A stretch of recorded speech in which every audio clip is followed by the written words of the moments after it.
Hey, it's ScouseMouse here, and today I'm going to be doing my first ever top 5 video where I want to take you through some of the games that have changed my life as a gamer. So it's so hard to pick my favourite 5 games of all time, so what I'm going to do instead is tell you the 5 games that had the greatest impact on my life or kind of hold the strongest memories for me. And it was hard enough narrowing it down to just 5, so I'm not going to put these in any particular order. So without further ado, we'll start with number 1. Ocarina of Time on the N64. Now this game holds some really special memories for me. I remember I was about 12 when I got an N64 for Christmas, and with it came Super Mario 64, GoldenEye, and of course Ocarina of Time. What a year that was. At that point I was already a pretty hardcore gamer and a massive Nintendo fanboy. I'd started pretty young playing on my older brother's NES. And then when I got a bit older, I got my own SNES and I was playing all like Link to the Past, Mega Man X, Super Mario World, all the classics.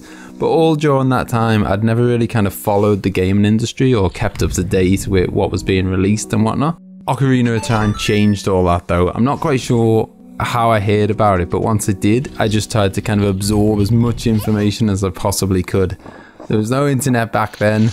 There wasn't all sorts of kind of video trailers and all that around, but I remember having this gaming magazine that had like a kind of preview article review thing, and I must have read that article start to finish at least 10 times and just kept kind of sat there staring at the screenshots, imagining what it would be like to play it. I'm sure we all know the general idea of Zelda games. You know, we take on the role of Link, we're the hero of time, and are tasked with saving the Princess Zelda and defeating Ganondorf. Except this time, it's in a huge, beautiful 3D world. They kept all the familiar parts that we know and love from the previous games, like Death Mountain, Zora's Domain, Kakariko Village, the Lost Woods, and they added a few new places like Gerudo Valley, and all sorts of new mechanics like being able to ride your own horse, being able to go fishing, different tunics and boots that you needed for different situations. There's so much to do in this game, and it's all done so fantastically well that you never find yourself bored. I don't think I've ever been more excited about a game coming out, and it met and exceeded all my expectations. Even now, this game is very easily stands up as one of the greatest games of all time. Number 2 is of course Final Fantasy VII. There was no way that this game was going to escape the list, was there? And here's where I need to remind myself that this isn't a Final Fantasy VII review video, because I could go on about this game all day. I didn't actually own Final Fantasy VII or a PlayStation 1 when it first came out. My kind of earliest memories of it are watching my older brother John play it, and that's really where my kind of love for it began. I always remember that if I played on my brother's PS1, I was really young, so I wasn't allowed to save it because he was worried that I was going to kind of save over his save games and whatnot. So I was allowed to play it, but I played like the first hour or 2 of the game over and over again. And I still never got bored. It must have been a year or 2 later before I actually played the game fully, and man was it great to get past that first visit back to the kind of Avalanche hideout. As I'm sure many of you know, we play as Cloud, a kind of mercenary helping out this rebel group called Avalanche, who are trying to put a stop to Shinra, the corrupt company that Cloud used to work for. This game is an absolute masterpiece. Along the way, you'll meet a host of unforgettable characters, you listen to what is, in my opinion, the greatest gaming soundtrack of all time, and take part in a truly brilliant story full of twists and turns.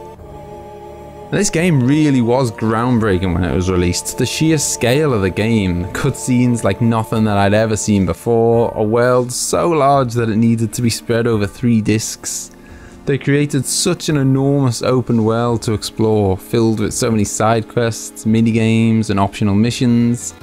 I suppose that's the reason why, despite being a pretty huge game, I've been happy to kind of come back and complete it over and over again. Because there's just so much on offer, there's so many different ways to play the game. It was the first game of this type that I'd ever played, and it's ultimately responsible for me falling in love with turn-based Japanese RPGs, something that has been my absolute favourite genre ever since. Number 3, Shenmue. Now this was another game that came with months of anticipation and reading articles about it, finding any screenshots that I could, desperate to kind of just find out more about the game and see what it looked like.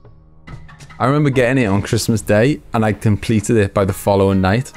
Now that's not to say it's a short game, like it's easily probably 20 plus hours worth of game, and that's if you figure everything out quickly and you don't kind of get tempted into spending hours on things like practicing your fighting skills and playing games down the arcade, collecting the little in-game figures. But I turned this game on Christmas morning and I pretty much only turned it off to sleep. Milk. Like, I don't think there's ever been a game that has made me do that before, and has ever made me do it since. I was absolutely hooked. So the game's set in Japan, and you take on the role of this guy called Ryo, who right at the start of the game sees his father being murdered in front of him by a guy called Landy, and now obviously we're intent on revenge. It's got so many different gameplay elements, and they all flow together seamlessly to create this kind of really exciting adventure. You've got to do a lot of asking around and investigating to find out more about Landy. That driver was insane. There's puzzle solving, you get to ride a motorbike. There's two different styles of fighting. There's kind of like a freestyle battle, and then there's this gaming mechanic that I'd really love to see more of in games called QTE, or Quick Time Event, where certain buttons from the game controller will flash up on the screen and you've got to kind of press them really quickly to respond. It really keeps you on your toes and stops you being able to just laze around and put the controller down in cutscenes, because you never know when a punch is going to come your way and then you have to press a button really quickly to react. For those unaware, Shenmue 1 and Shenmue 2 were released in 1999 and 2001, and while the third installment has still yet to come out, but it is scheduled for late 2018. I hope it doesn't get pushed back again. I can't deny that it hasn't been a painful wait, but it's a testament to how phenomenal the story is, that here I am 16 years later, I'm genuinely as excited as ever for the release of the third and final installment, and find out, so we can finally find out how the story ends. If you've never played it, I can't recommend it highly enough. This is one I definitely want to play through on my channel in the kind of build up to the third game being released. Number 4, Grand Theft Auto 3. Now, a lot of you may be surprised to see this pick, but man, if you were around in gaming when this was first released, what an absolute game changer it was. I'd played bits and bobs of GTA 1 where it was the overhead view, and that was really fun. But GTA 3 made such enormous leaps and bounds, and it really did change gaming forever. That's not an overstatement. It pretty much created the idea of open world gaming, playing in this kind of huge world with almost no loading screens at all. While games had done the whole open world thing before, this really set the new standard, and that's been followed ever since. It was one enormous world. It had driving missions, massive shootouts, flying planes, remote control cars fitted with bombs, and not a loading screen in sight.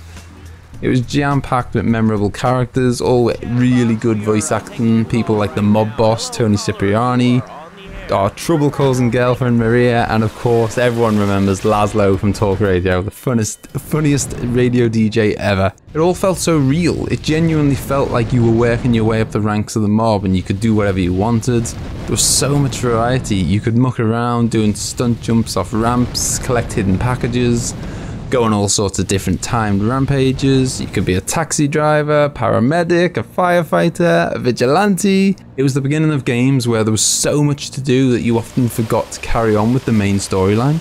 And it didn't matter because you were just enjoying yourself so much. The game felt endless and immersive.